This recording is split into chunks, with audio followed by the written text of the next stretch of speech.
अगर तुम ये कहानी रात में सुन रहे हो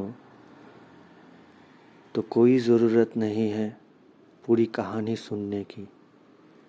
नींद आ जाए तो बस सो जाना, क्योंकि ये कहानी जगाने के लिए नहीं, सुलाने के लिए है।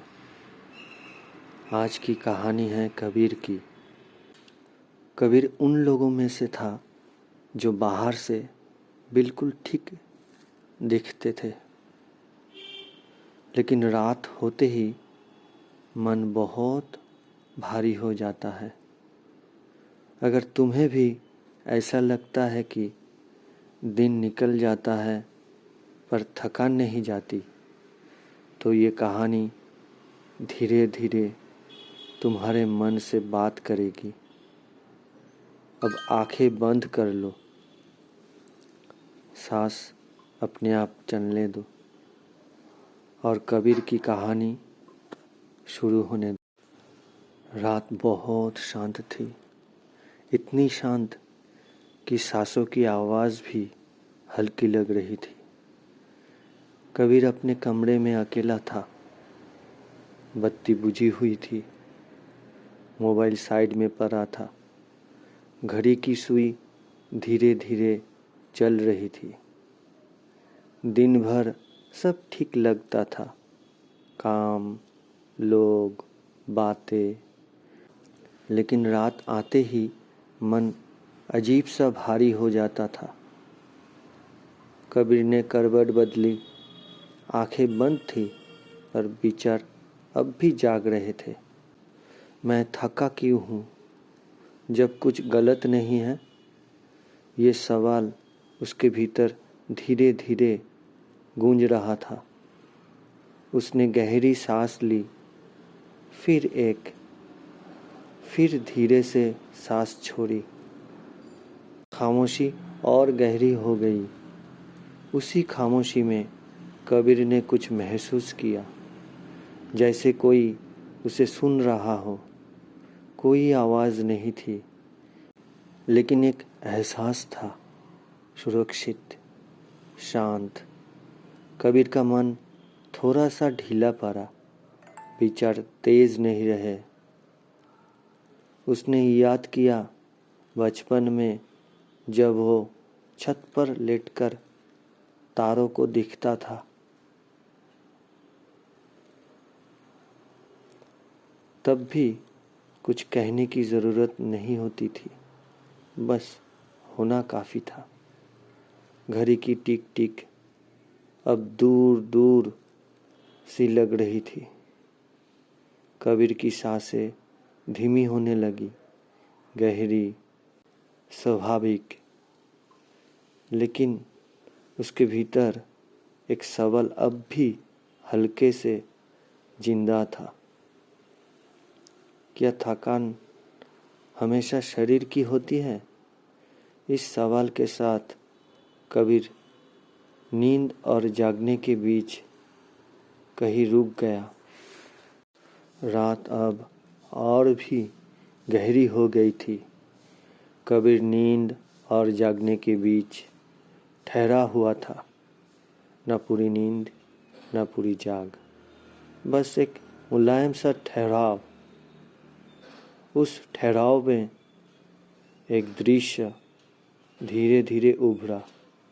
वो किसी रास्ते पर चल रहा था। रास्ता साफ नहीं था, लेकिन डर भी नहीं था। हवा हल्की थी, जैसे कुछ कह रही थी बिना शब्दों के। अचानक कबीर ने अपने कदम रोक दिए। सामने एक छोटा सा दिया जल रहा था। उस दिए के पास एक आदमी चुपचाप बैठा था। चेहरा साफ नहीं दिख रहा था, लेकिन उसकी उपस्थिति शांत थी, बहुत शांत। कबीर धीरे धीरे उसके पास गया, बैठ गया। कुछ देर दोनों चुप रहे। फिर उस आदमी ने धीमे स्वर में कहा, थकान हमेशा चलने से नहीं होती। कबीर कुछ बोला नहीं, उसके भीतर कुछ हिल गया था। आदमी ने फिर कहा, कभी कभी थकान उस मन की होती है जो खुद से कभी रुक कर मिलती नहीं। दिए की लौ हल्की सी कांपी और फिर स्थिर हो गई। कबीर ने अपने सीने में एक हल्का सा दबाव महसूस किया, जैसे कोई बहुत पुरानी बात याद आ रही है। अगर तुम चाहो, आदमी ने कहा, तो आज कुछ भी समझने की ज़रूरत नहीं। बस थोड़ी देर अपने साथ बैठ जाओ। कबीर ने आंखें बंद की। सांस अपने आप जाने अनजाने लगी। विचार आए और बिना रोके चले गए। उसने पहली बार यह महसूस किया कि उसे हर वक्त मजबूत रहने की ज़रूरत नहीं। दिए की रोशनी अब और मुलायम हो गई थी। आदमी ने आखिरी वाक्य कहा, जब मन सुन लिया जाता है तो वो थकना छोड़ देता है। कबीर का शरीर अब बिस्तर पर बहुत हल्का लग रहा था। उसकी सांसें और गहरी हो गई और वो धीरे धीरे नींद की तरफ फिसलने लगा। नींद अब बहुत पास थी। कबीर उसे महसूस कर सकता था, जैसे कोई धीरे से उसे बुला रहा हो। उसके भीतर अब जल्दी नहीं थी। कोई सवाल भाग नहीं रहा था। सब जैसे ठहर गया था। कबीर ने महसूस किया कि वो फिर उसी रास्ते पर है, लेकिन इस बार रास्ता थोड़ा साफ था। आसपास धुंध थी, नरम, सुरक्षित। वो एक छोटे से तालाब के पास आकर रुका। पानी बिल्कुल शांत था। तालाब के किनारे वही आदमी फिर बैठा था। इस बार चेहरा थोड़ा साफ दिखा। आंखें शांत थी, जैसे वह कुछ मांगती नहीं थी। कबीर उसके पास बैठ गया, बिना कुछ पूछे। आदमी ने धीरे से कहा, कभी कभी मन इसलिए थकता है क्योंकि उसे हर समय कुछ बनने की कोशिश करनी पड़ती है। हवा तालाब की सतह को हल्के से छूकर गुजर गई। लहरें बनी और फिर खुद ही शांत हो गई। मन भी ऐसा ही है, आदमी ने कहा। अगर उसे छोड़ा ना जाए तो वो अपने आप ठहर जाता है। कबीर ने पानी में अपना अक्स देखा। कोई भूमिका नहीं, कोई पहचान नहीं, बस एक उपस्थिति। उसके भीतर कुछ नरम पड़ गया, जैसे कई दिनों की थकान धीरे धीरे पिघल रही हो। आदमी ने एक आखिरी बात कही, आज खुद को बेहतर बनाने की ज़रूरत नहीं। आज बस खुद को आराम करने दो। तालाब की सतह अब बिल्कुल स्थिर थी। कबीर की सांसें बहुत गहरी और धीमी हो गई। शरीर बिस्तर में और डूब गया। मन अब कहीं जाना नहीं चाहता था। कबीर ने पहली बार यह महसूस किया कि ठीक होना कोई काम नहीं, और इसी एहसास के साथ वो नींद की गहराई में धीरे धीरे उतर गया। अब कबीर कुछ भी समझने की कोशिश नहीं कर रहा था। वो बस महसूस कर रहा था। शरीर बिस्तर में और ढीला हो गया था, जैसे ज़मीन उसे संभाल रही हो। सांस अपने आप आ रही थी, धीमी, गहरी। कबीर ने महसूस किया कि वो अब उस रास्ते पर नहीं है, न तालाब के पास, न दिए के पास। वो किसी खुले आकाश के नीचे लेट गया था। ऊपर अनगिनत तारे थे। तारे कुछ कह नहीं रहे थे, लेकिन उनकी चुप्पी बहुत कुछ कह रही थी। कबीर को अपने सीने में एक हल्की सी गर्मी महसूस हुई, जैसे किसी ने उससे कहा हो, तुम सुरक्षित हो। कोई आवाज़ नहीं, कोई शब्द नहीं, बस एक एहसास। कबीर ने अपने भीतर कई पुरानी तस्वीरें देखी, कुछ अधूरी बातें, कुछ थके हुए दिन, लेकिन आज उनमें कोई वजन नहीं थी। वे बस तस्वीरें थी। सांस और गहरी हो गई। कबीर का मन अब कहीं भाग नहीं रहा था।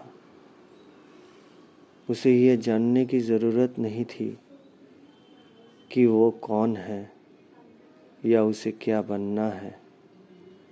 वो बस ये जानता था कि अभी सब ठीक है। तारे धीरे धीरे धुंधले होने लगे। आकाश और गहरा हो गया। कबीर अब नींद में बहुत अंदर चला गया था, इतना अंदर कि शब्द भी धीमे पड़ गए। और इस शांति के साथ कहानी भी थोड़ी देर के लिए चुप हो गई। अब कबीर को किसी सवाल की ज़रूरत नहीं थी। सवाल पिघल चुके थे। जैसे रात में कोहरा धीरे धीरे ख़त्म हो जाता है। उसका शरीर अब शरीर नहीं लग रहा था, बस एक हल्का सा एहसास। सांस अपने आप चल रही थी, न गिननी थी, न पकड़नी थी। हर सांस के साथ कुछ छूट रहा था। पुरानी थकान, अनकही बातें, एक बोझ जो कबीर हर दिन अपने साथ उठाए चलता था। अब कुछ भी पकड़ कर रखने की ज़रूरत नहीं थी। कबीर ने महसूस किया जैसे वो किसी गहरे पानी में तैर रहा हो। न डूबने का डर, न तैरने की मेहनत। पानी उसे अपने आप संभाल रहा था।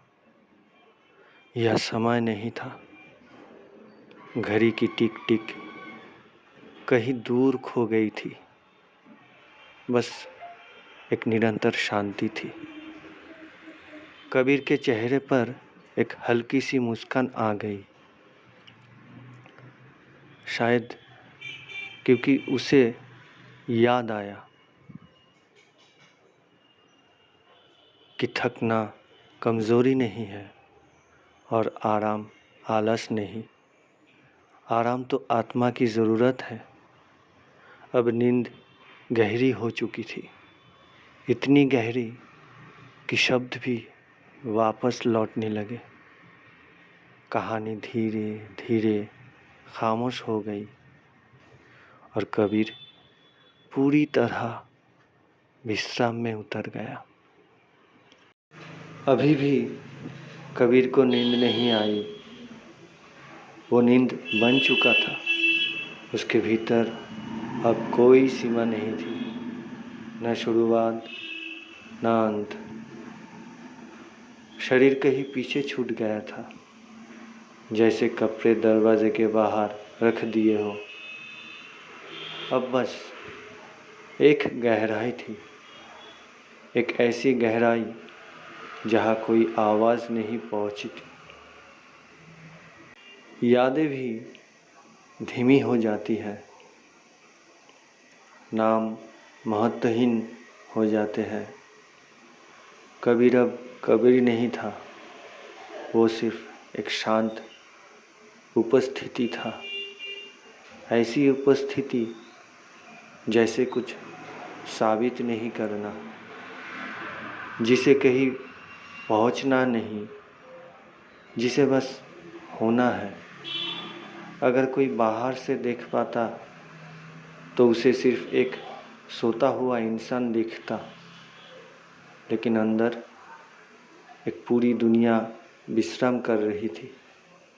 हर कोशिका ढीली, हर सांस गहरी। कबीर के भीतर अब कोई कहानी नहीं चल रही थी, कहानी भी सो गई थी। अब अगर कोई विचार आता तो रुकता नहीं, वो बस गुजर जाता। जैसे रात में बादल चांद के सामने से चुपचाप गुजर जाते हैं। कबीर अब पूरी तरह सुरक्षित था, इतना सुरक्षित कि नींद और गहरी हो गई।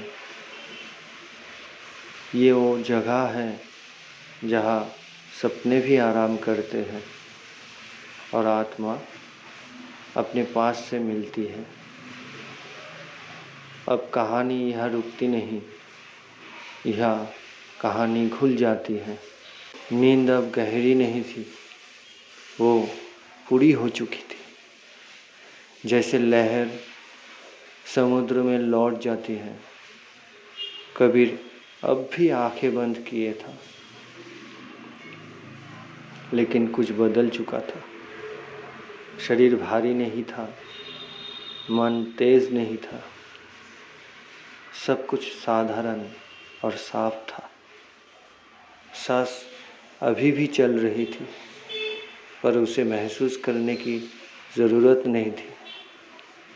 कबीर किसी जगह नहीं पहुंचा था, वो बस अपने पास लौट आया था। ये वो क्षण था जब कुछ सोचने की ज़रूरत नहीं होती, न कल की योजना, न बीते कल की चिंता, बस एक हल्की सजगता। जैसे सुबह सूरज निकलने से पहले हवा थोड़ी ठंडी हो जाती है। कबीर ने महसूस किया कि थकान कभी उसके दुश्मन नहीं था, वो सिर्फ ये बताने आई थी कि उसे रुकना चाहिए, और आज उसने रुकना सीख लिया था। ये नींद के बाद पहला सन्नाटा था, कोई खालीपन नहीं, बस शांति। कहानी अब फिर से शुरू नहीं होती, वो बस यही रहती है, क्योंकि जो शांत हो जाता है उसे कहानी की ज़रूरत नहीं रहती। अगर ये कहानी आपको थोड़ी सी भी सुकून दे गई तो एक छोटा सा लाइक कर देना।